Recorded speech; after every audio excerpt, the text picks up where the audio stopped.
Ova godina je krenula obećavajuće. Baš je nekako puna izazova. Snijeg, brda, poledica, svega ima. Ali eto, ako neće biti sad u januaru, ja ne znam stvarno kad bi trebalo biti onda snijega. U avgustu ne bi bilo loše da ga bude, ali ne znam koliko bi dugo izdržao.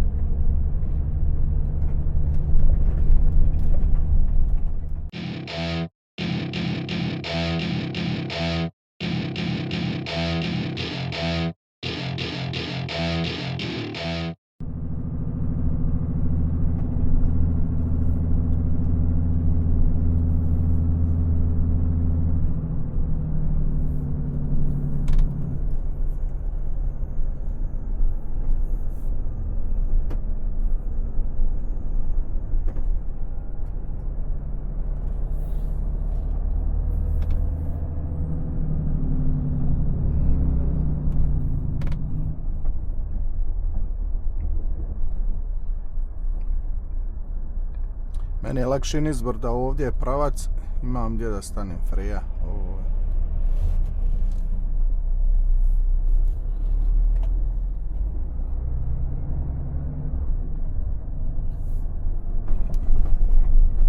Ovdje ima snijega po cesti, a vidim me nešto pomalo s retarderom, počinje malo ko vijugač, šara mi. I zato sam ovdje gore prije krivine pustio retarder, bio rekao da me ne bi zabacilo ili nešto tome slično, stvarno ovdje šareno ispod. Jeste, evo ima stvarno, vidi se snijega lijepog. Samo što je mrak, crno, pa se i ne vidi. Evo vidite kako se vidi kad naiđu svjetla u susret.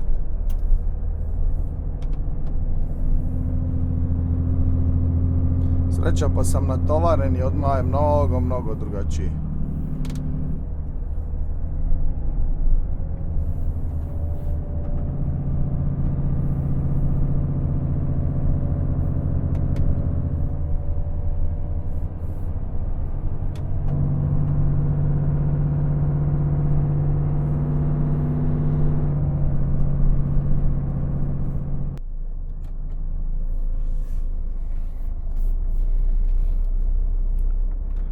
Drugovi moji,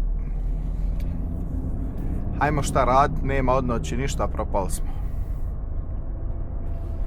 Ja sam bio kod kuće, okupao se, večero i večeras mogu da vozim do 12 sati, tako da sam odlučio sad da krenem kako bi sutra, naravno, uspio se vratiti kući. Danas je četvrtak, sutra je petak i trebam ići gore u Castelvetro, Piacentino istovarit. Tovarim u Caorsu, što je neki 6-7 km odatle daleko. I odatle treba da idem negdje oko 400 km otprilike na moju destinaciju, istovarit i naravno natovarit nešto za ponedjeljak. Tako da sutra ujutro krećem, to ne bi bilo izvodivo i onda naravno morao sam odlučiti da idem danas i da to odradim kako bi naravno sutra uspio ispoštovati taj krug. E sad, ima tu opet jedna kvaka, tamo gdje idem tovarit može se desiti da slučajno izgubim vrijeme, da bude puno kamiona, da bude neki problem i da kasno izađem odatle i u tom slučaju onda sve pada u vodu. Ali opet ja kažem, ako ništa doću ranije kući, tako da i to nije zgoreg. 6 stepeni je Celzijusa i počeo je neki čudan vjetar da puše. Izgleda da će stvarno za vikend biti kiše i snijega kao što su najavili. Volio bi da nas obiđe, ali eto, šta Bog dadne, mi ćemo to vrlo rado da uzmimo.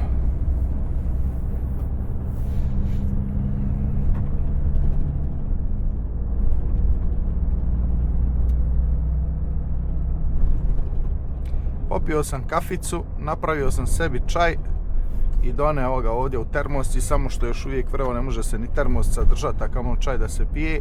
taman dok se slegne malo večera i to doće na red ovaj čaj da se pjucka. Neki je voćni, tako da nećem praviti probleme večera za spavanje. Nisam nešto puno večero, jer danas nisam apsolutno ništa jeo, nisam ručao i nemam neki ni apetit kako sam se ovo nahladio i to. Tako da relativno sam ilagan i ja mislim da bi trebao večeras lijepo da spavam. Imam na raspolaganju 9 sati pauze i tako večeras kad dođem, ako to bude 11 sati kao što planiram, taman ujutro u 8 lijepo firma otvara, uđem, iskipam i u 9 sati mogu već da budem na utovaru i ako bi uspio do jedno 10:30 završiti utovar i uzeti papire, to bi mogao da bude pun pogodak.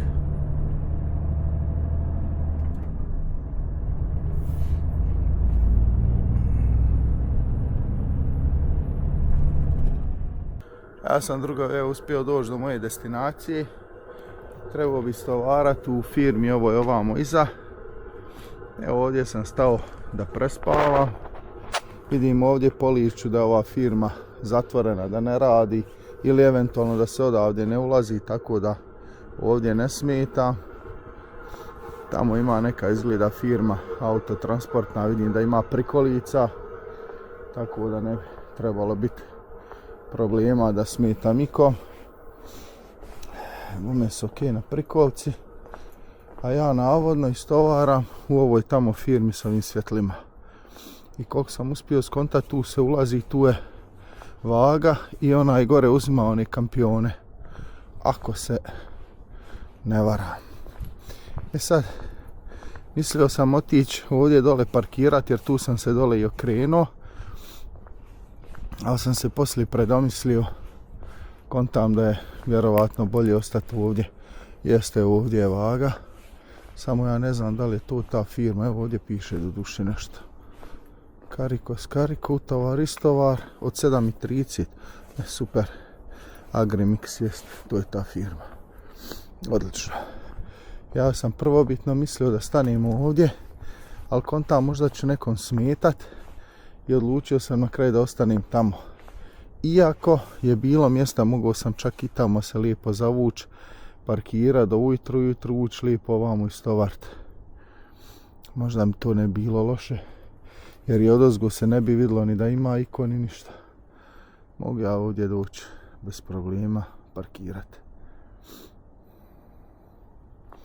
A i ovdje gdje si jesam, ne smetam nikom.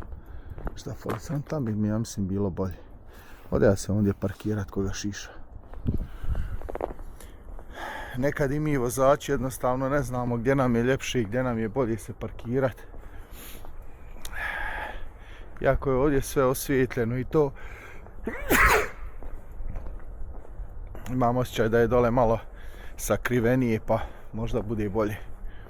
Nemam pojma. Vidio sam do duše i oni čuvare što hodaju ovuda i to, iako oni apsolutno se neće miješat da vide da mi neko gorivo vadi, neće se miješat sigurno, ali eto da ja dole parkirat koga šiša.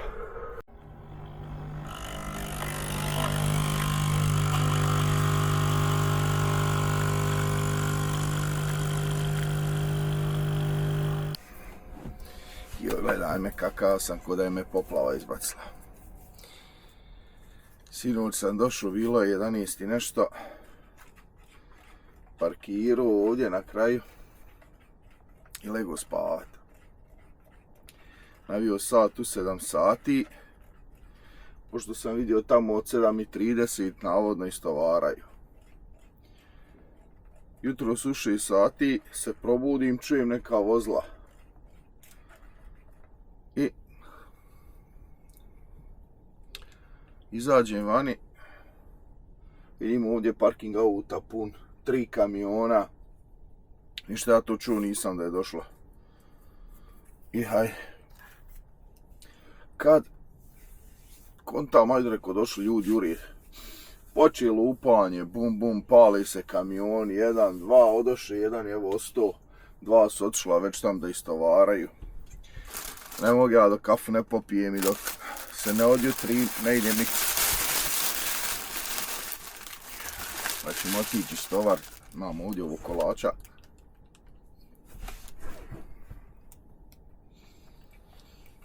Kafu da popijem pa ću ići umit, oprat zube pa ćemo onda ići.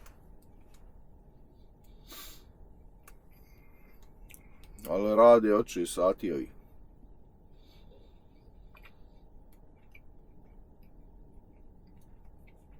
Lijepo je to znat.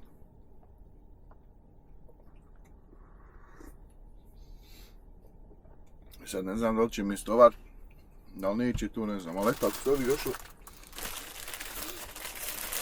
i ušli, ne vidim razloga što ja ne bi mogu.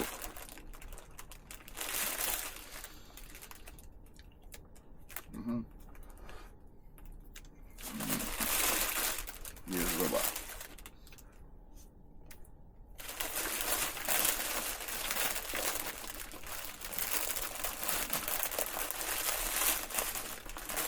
Svol, bratko, pomogaj ruka je.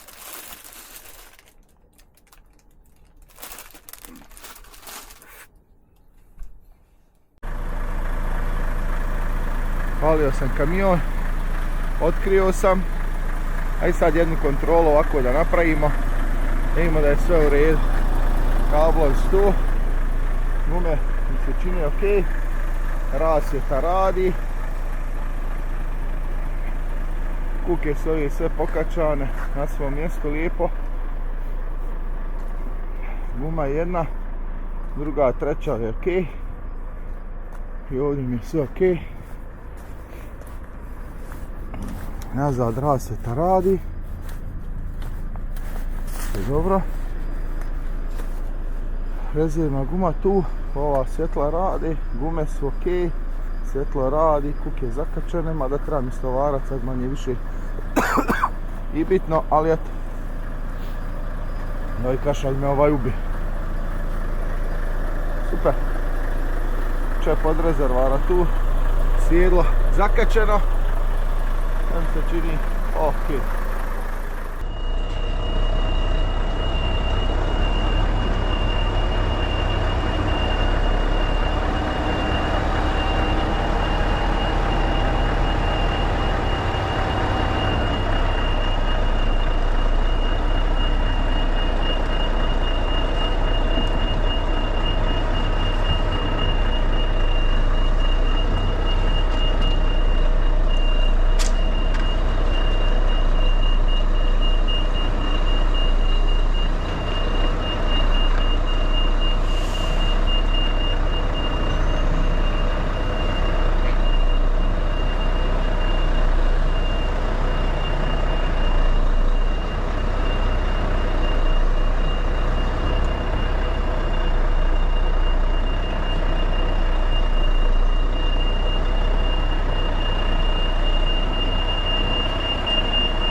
Mnogi se sad pitate otkud ja u istom kamionu sa istom prikolicom radim istu vrstu posla. Pa hajde ovako sad da vam sve lijepo detaljno ispričam, da vam kažem čitav tok događanja i da znate šta je se to sve izdešavalo, da sam ja na kraju ostao da vozim isti kamion, da radim istu vrstu posla, samo što u ovom slučaju radim za sebe, ne radim više za nekog drugog. Ja sam prije neke 2 godine sigurno već bio odlučio da je došlo vrijeme da počnem raditi za sebe i počeo sam pomalo da istražujem i da tražim gdje, šta i kako da radim.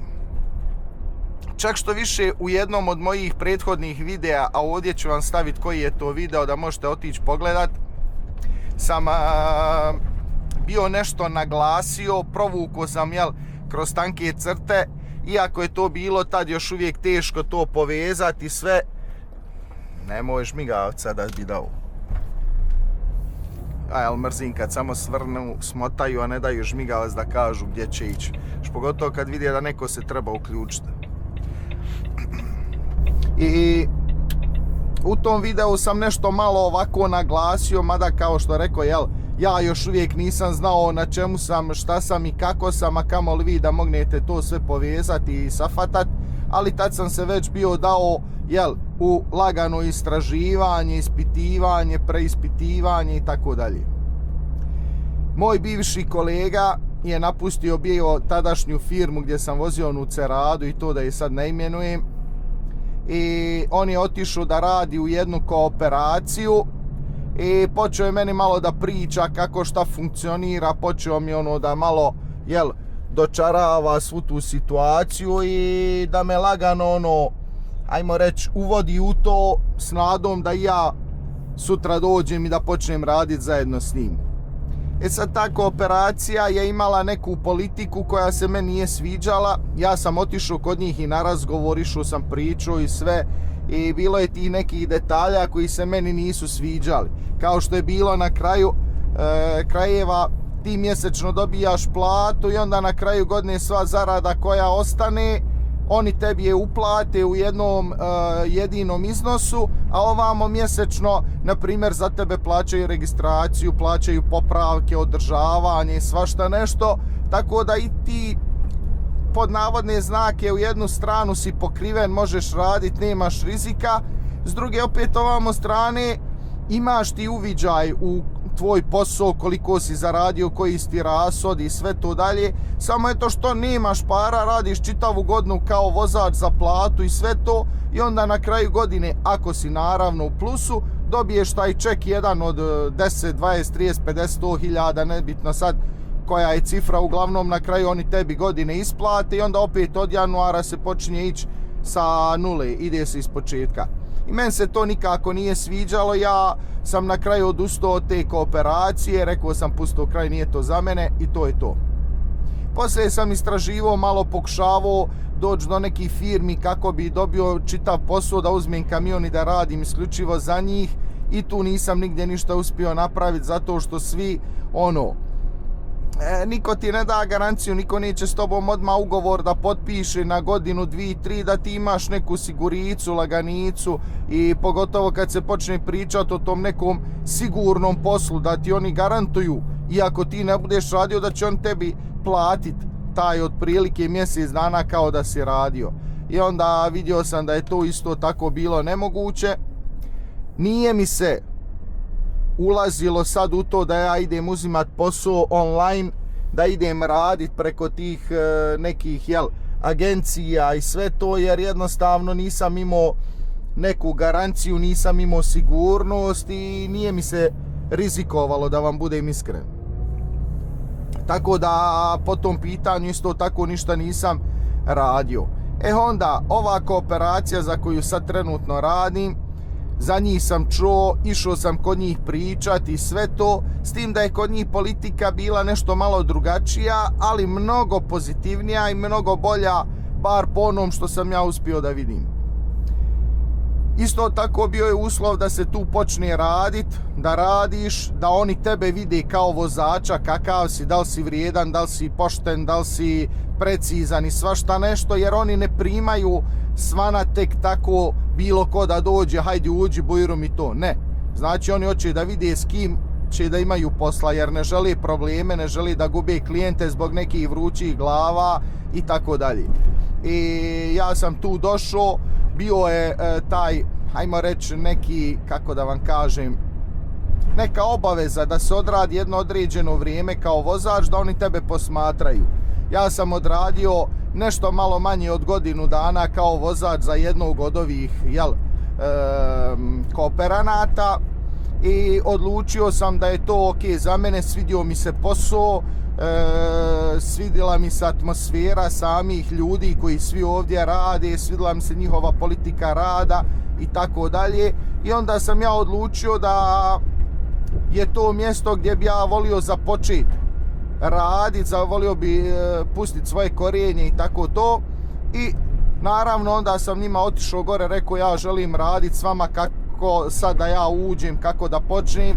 I naravno, pošto je ovo jedna kooperacija sa ograničenim brojem kooperanata, jedini izlaz iz svega toga je bilo da ja kupim od nekog kamion i posao, da li neko ko ide u penziju, da li neko ko želi smanjiti broj vozila, nema veze koji je slučaj, važno je da ja kupim od nekog od njih ko već izlazi odatle, ko napušta jedan sektor, na primjer ne želi u tom sektoru više da radi i prodaje tebi i kamion i mjesto i sve. I našao sam bio početkom 2025. godine jednog čovjeka koji je trebao u aprilu da ide u penziju. Išao sam kod njega, gledao jedan kamion, pregledao ga. Kamion nije bio loš. Radilo se o jednom Iveco Stralisu, 560 konja, Euro 5, kamion prikolca. Kamion ko kamion je bio lijepo ovako spačan, svašta nešto. Jedino negativno u svemu tome je bilo što je imao 1.600.000 kilometara. Kamion je bio u voznom stanju, radio je svakodnevno i da vam budem iskren, ja sam vidio tu neki potencijal u tom kamionu. Kažem opet, 1.600.000 kilometara, Iveco, kamion prikolca, kamion koji je 2000 i, ako se ne varam, 10. godište bio. Znači kamion koji je radio svakodnevno, koji je relativno i izrađen i naravno taj kamion je trebao da bude neka privremena opcija, da ono kupite, počnete raditi i da možda u krugu od godinu dana gledate da kupite sebi drugi mlađi kamion, bolji kamion i to. I ja sam bio gotovo pa kupio taj kamion. Radilo je se o 30.000 eura investicije, nije bilo pretjerano, zato što je prikolca bila mnogo mlađa, ako se ne varam, bila je 2018. godište i ona je imala vrijednost, ajmo reći 15-16.000 eura sama ta prikolca. Radilo je se isto tako o kamionu, prikolci kiperki, kao što je ovo kod mene, samo eto što je ono bilo odvojeno, što nije bilo šleper, već kamion prikolca. I taj kamion je imao par sitnih, ajmo reći, problemčića. Jedan od tih problema je bio što je malo ulje trošio. Imao je poklopac ventila, pošto su plastični ti poklopci odozgo ventila i sve, koji imao jednu poprilično veliku pukotinu i s te strane motor je bio čitav mokar od ulja, zato što je odozgo ulje izlazilo. Sve to naravno i dihtung je puštao i morate da uzmete u obzir da je to ipak 1.600.000 kilometara. I s jedne strane motor je bio mokar. Onda Iberlauf, svi vi znate šta je to, u Iveca on ide u jednu kutiju koja unutra ima filter gdje se ulje razdvaja od izduvnih tih gasova, odnosno od gasova unutra koji se stvaraju u motoru, i ulje se vraća dole u motor, dok oni gasovi se izbacuju poslije u auspuh. I tu je bio neki problem i oni su njemu eliminirali i taj Iberlauf su oni izbacili dole direktno pod motor da izbacuje vani. Tako da pri velikim temperaturama i svašta nešto, kroz Iberlauf je isto tako odlazilo malo ulja i to je nekako pravdalo možda litar ulja, litar na 1.600.000 kilometara kamion može se dopustiti da troši, jel? Tako da 2 litra ulja i nisu bili toliko nešto baš pretjerano veliki, ali ja sam opet imao neku vrstu straha. I onda znate kako je, popričate s ovim, popričate s onim, pitate za savjet ovdje, pitate za savjet ondje. I ljudi vas jednostavno odgovore od toga, pošto naravno rizik je, niko ti neće reći kupi, dobra je to investicija. Svi ti kažu ja bi se pripazio, bolje sačekat, bolje gledat nešto mlađe, bolje, i naravno vjerujem da su me možda i spasili od te loše investicije. Iako ja sam malo bio, kako da vam kažem, gaziran po tom pitanju, jer kupiti jedan kamion koji ima toliko kilometara, ima manualni ZF mjenjač sa 18 brzina i svašta nešto, meni je to ono bilo kao prvobitno zbog kanala, bilo bi mnogo interesantno, bilo bi nekih problema, bilo bi tu akcije, bilo bi tu svega, i za kanal bi taj kamion bio fantazija, ja mislim. U sve to naravno privukao bi milion komentara, uzeo si kršinu i veko, ovako, onako, bilo bi tu svega i svačega, ali eto opet s druge strane kad malo gledamo poslovnije i svašta nešto, nije to, jel, za neko ko počinje raditi, treba mu kamion spačan da može raditi svašta nešto. I tad sam ja odustao od tog Iveka i rekao sam ok, sačekat ćemo neku drugu mogućnost i svašta nešto. Oko 6. 7. mjeseca otprilike, 7. mjeseca kad sam radio onu repu i to, bio sam s jednim kolegom koji ove godine u februaru mjesecu, to jest idući mjesec, ide u penziju, i on je imao jednog DAF-a 2017. godina, kamion prikolca, isto tako Kiper, i on je prodavao taj kamion i mjesto i svašta nešto jer je išao u penziju. I ja sam njemu tad rekao, ajde ok, ako ja u međuvremenu ne kupim ništa, uzmi mene u obzir za taj svoj kamion. Pričao sam s njim malo o cijeni, svašta nešto, i cijena tog kamiona je bila relativno prihvatljiva. On je tražio 65.000 eura i tad je on meni naglasio već kao ono, neću puno gledat sad, važno mi je da prodam i sve jer idem u penziju, pa makar i bilo to za 55-60.000 eura. Što znači 55 bi prihvatio, možda sa cjenkanjem i to možda je se moglo kupiti i za 50.000 eura. Ja sam onda s njim naravno ostao u kontaktu i u avgustu mjesecu ja sam odlučio da je meni vrijeme da ja počnem se pripremat kako bi mogao danas prestati raditi ovdje, sutra početi voziti za sebe. I ja sam onda otišao i kod knjigovođe, otišao sam u te agencije koje rade prepise, koje pravi razna ta odobrenja i svašta nešto, prikupio informacije i vidio sam da će mi biti potrebno negdje otprilike oko 3 mjeseca od momenta kad otvorim firmu do momenta da budem spreman da počnem raditi. I tako sam ja onda otvorio firmu u septembru mjesecu, počeo sam lagano da vadim odobrenja, da pripremam te licence, zezancije, sve što je potrebno. I naravno imao sam tog DAF-a kao, ajmo reći, gotovo pa sigurnu kupovinu, jel? E sad, kad sam ja nagovijestio mom poslodavcu da ću ja raditi do nove godine i da ću ja poslije u januaru ove godine ili eventualno u februaru početi da radim za sebe, moj bivši taj poslodavac je ostao ono malo, kako da vam kažem, ne iznenađen, već ono zatečen. I ništa, ono, bilo je nikakav problem, nije, hvala ti opet što si mi rekao 3 mjeseca unaprijed da i on može sebi naći vozača i tako to. E sad, prođe mjesec i pol dana i taj moj poslodavac, kad je vidio da je malo poteško naći vozača, pogotovo za ovako te specijalne neke, jel, poslove i svašta nešto i malo te teže, prljavije poslove, on je onda na kraju odlučio da meni napravi ponudu da ja kupim ovaj kamion i naravno posao. I prvobitno nismo se ja i on našli u cijeni, meni je ta cijena bila poprilično velika i svašta nešto, nisam mogao da se pokrijem jer ipak ovaj kamion i ova prikolca koštaju mnogo više od jednog Iveka 2010. godište sa 1.600.000 km, košta isto tako dosta više od jednog DAF-a 2017. godište sa gotovo pa 700.000 km. Naravno, ovaj Volvo je 2021. godina, tad je imao 540.000 km i sve, sad ima 575, ali opet ovaj kamion ima garanciju do avgusta, odnosno do 7. mjeseca 2027. Ima dosta tih nekih detalja, jel, koji su u plusu u odnosu na druge kamione.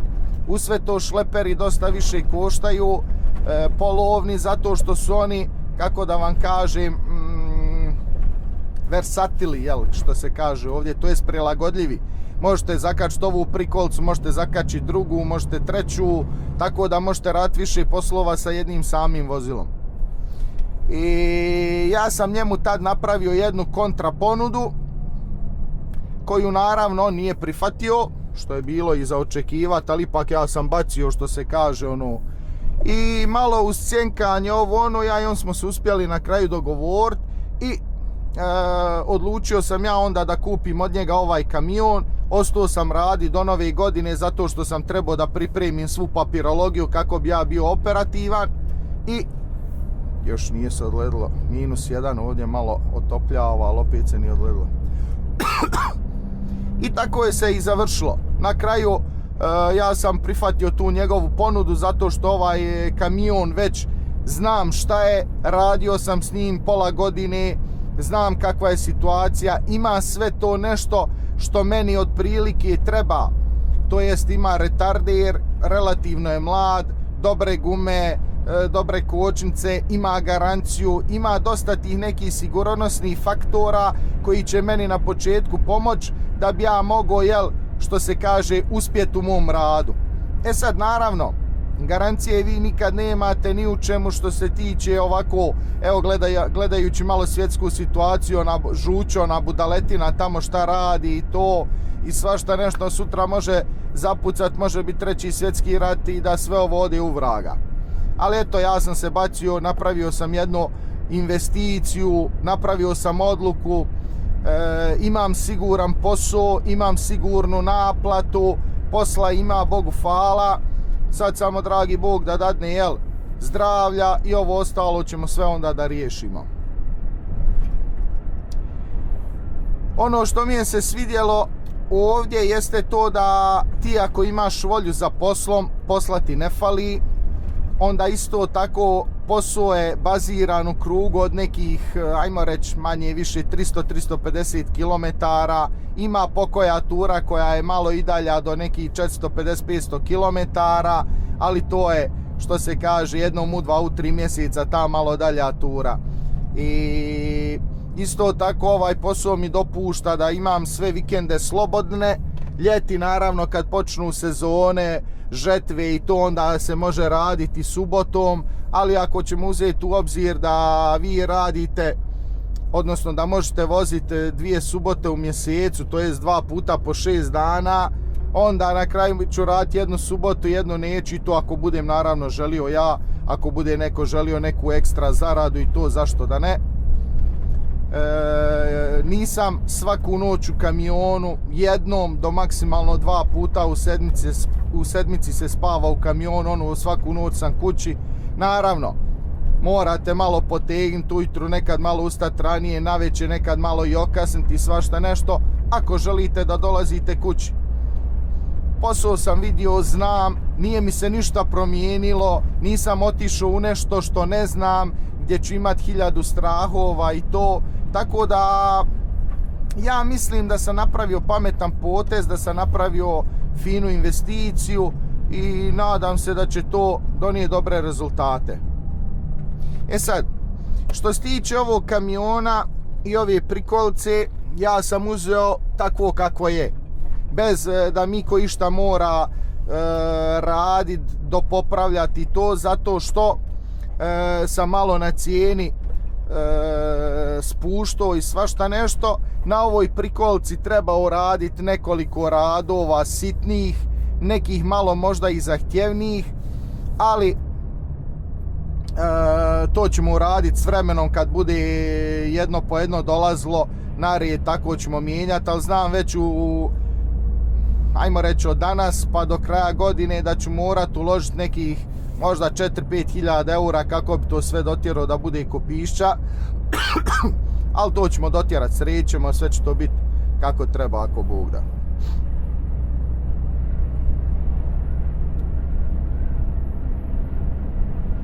U sve to moram da kažem da sam morao malo preplatiti i kamion i prikolicu.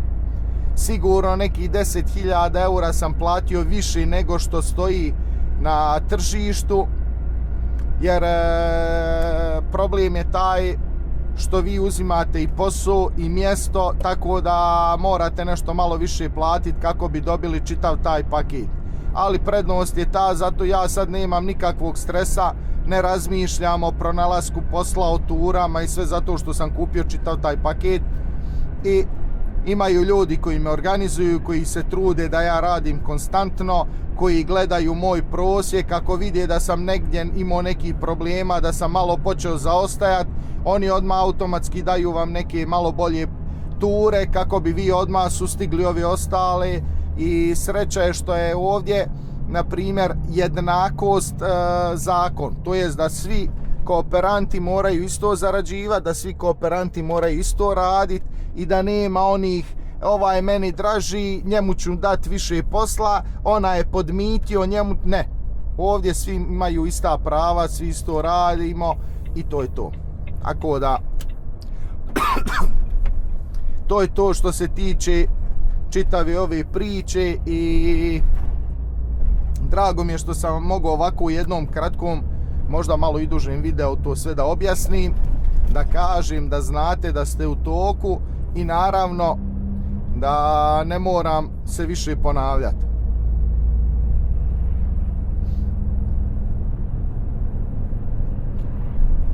Lijepo mi je što mi je sve ostalo isto, samo je se promijenilo to što više nemam poslodavca i što od sad sve što se desi ja moram iz svog džepa vaditi za popravke, za održavanje i tako dalje, ali naravno isto tako trebala bi se promijeniti i količina zarade, jer naravno vi kao radnik zarađujete jednu platu i ta plata je konstantno ista, ne varira, vi imate neku sigurnost i svašta nešto, dok ovdje naravno ako vam sve ide lijepo i ako sve ide onako kako treba, vaša zarada daleko se poveća.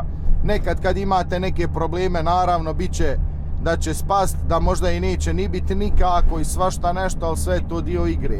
Što se kaže, ako ne riskirate, ne možete ni očekivati da ćete nešto više imati. Tako da budemo vidjeli.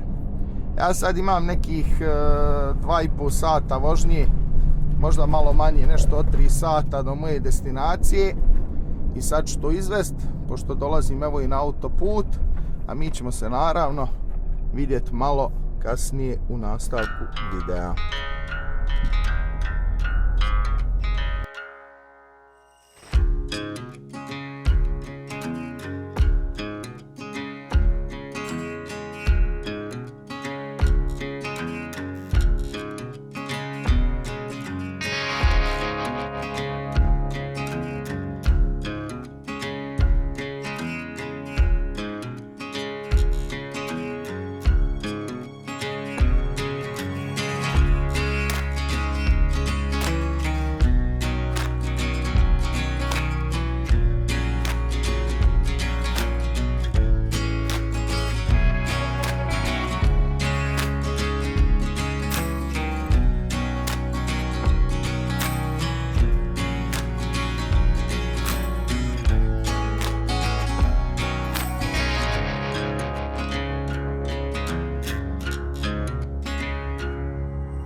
Ja sam, drugovi moji, odvezao 2 sata i 7 minuta i za 2 km imamo ovdje pumpu u Castel San Pietro Terme parking. Sad ćemo stati, napraviti jednu brzinsku piš pauzu i sebi jedan espresso i onda hajmo odvesti još 2 sata i 15-20 minuta do destinacije. Tamo nekako u 4 sata i 20-25 minuta vožnje trebao bi da stignem do destinacije. Zvao sam ih, rekli su da će me istovar bez problema, da do 5 sati primaju kamione. Ja ću dole doći oko 3:30, tako da perfekt. Odatle idem nekih možda 30 km na utovar, možda čak i manje, mogao bi preći gore preko brda, vidjet ćemo. Idem natovarit i to je to za ovu sedmicu. Dobio sam dobar utovar za ponedjeljak. Isto u ponedjeljak bit će kilometara dobri, bit će šamaranja, što je dobro. Sviđa mi se.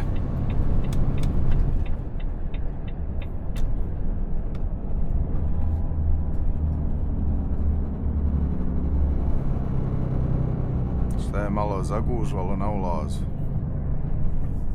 Ja nemam namjerica da ova na parking, nam je tamo negdje prema izlazu stati. Da sam odmah, što se kaže, u napadu. Čak što više mogu ja ići ovamo, stati ondje dole kod pumpe brzinski, mene treba ništa, Bog zna.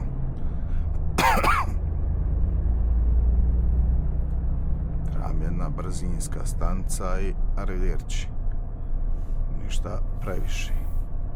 Možemo i ovdje lijepo stati koga šiša. Ne smitam nikom. Mogu proći pored mene i to je to.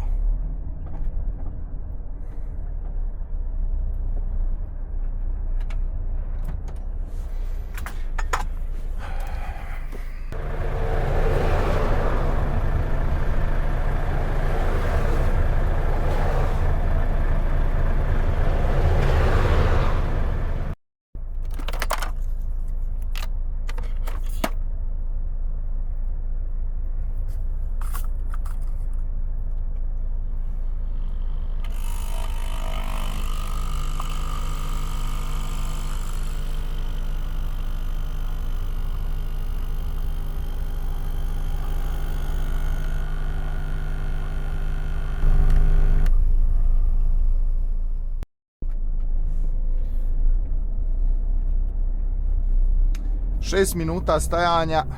Dobro. Dobro, ne može biti bolje. Koliki ležeći, majko mila i draga. 1.93 dizel, 1.95 super. To je kad vam oni služe, a kad vi sami sebi sipate neki 30 centi dođe jeftinije kad idete na self. Sve one sad kamione što sam do sad pretekao, svi su prošli. Zbog ove 3 minutice moje stajanja. Stakla, retrovizori, kamion, sve prljavo do bola. Ali eto, sve je to dio radnog staža.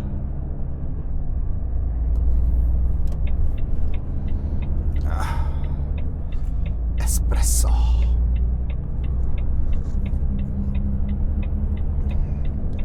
Znaju i ovi Italijani šta valja, nek priča ko šta hoće.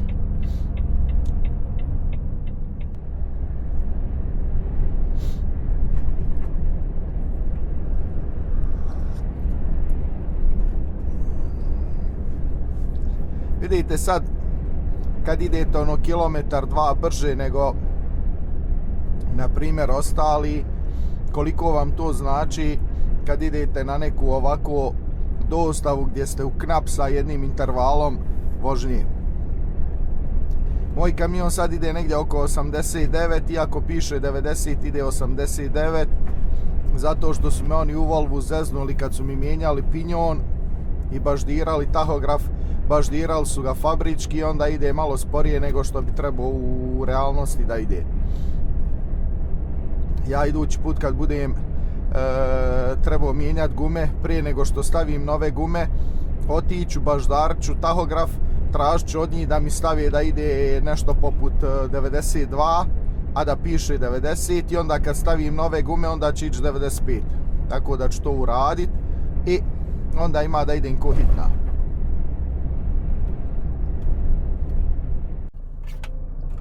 Natovarija, drugovi moji, 5 sati i 40 minuta je. Iako su mi bili rekli da će roba biti spremna tek poslije 6, u 5 sati na kraju su me počeli tovariti. Tako da bolje od ovog stvarno niti može niti treba da bude. Imam sad neki 45 minuta vožnje do parkinga i to će biti to za ovaj radni tjedan, što kažu naša braća Hrvati, ili radnu sedmicu, što kažemo mi ostali Balkanci. Nema nikog i to je to. Zadovoljan sam na kraju s ovom prvom sedmicom od 3 dana. Šamaro sam, radio sam momački. Mogu vam reći čak što više da mi je bilo malo onako i, ajmo reći, napito. Prvi dan je prošao stvarno easy, lagano. Mada je bilo malo onih malih komplikacija sa snijegom i to. Drugi dan, to jest jučer, je bio udarnički. Danas također udarnički. Fantastično, ukratko rečeno. San svakog privatnika, što se kaže.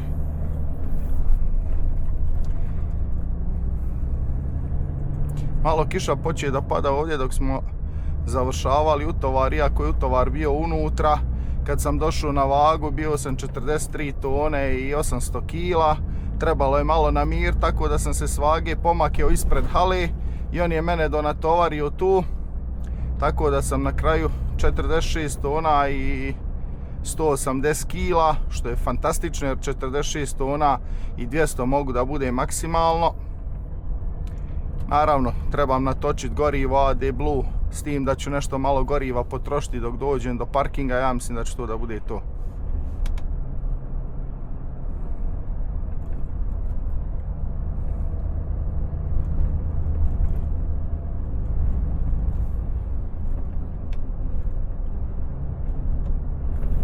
Imam 20 minuta, 25 minuta do autoputa, s tim da moram da uračunam i udarnu špicu sad, pošto je 5:40. Narod radi do 5, do pola 6, do 6, tako da mogu malo i saobraćaja ufati sigurno. Sad malo moram voziti grublje, da se malo na peletirana trava rasplanira, pošto mi je malo gore u visini i cerada mi je malo onako se uvila sva, treba koju još lastiku zategnut, ali taman dok ja dođem do autoputa bit će to super, pa ćemo stati dotegnut lastike i to će biti to. Drugovi moji, to bilo to za ovaj video. Ja se nadam da se vama video svidio. Ako vam se video svidio, palite na like, a mi se vidimo u jednom od idućih videa. Budite pozdravljeni.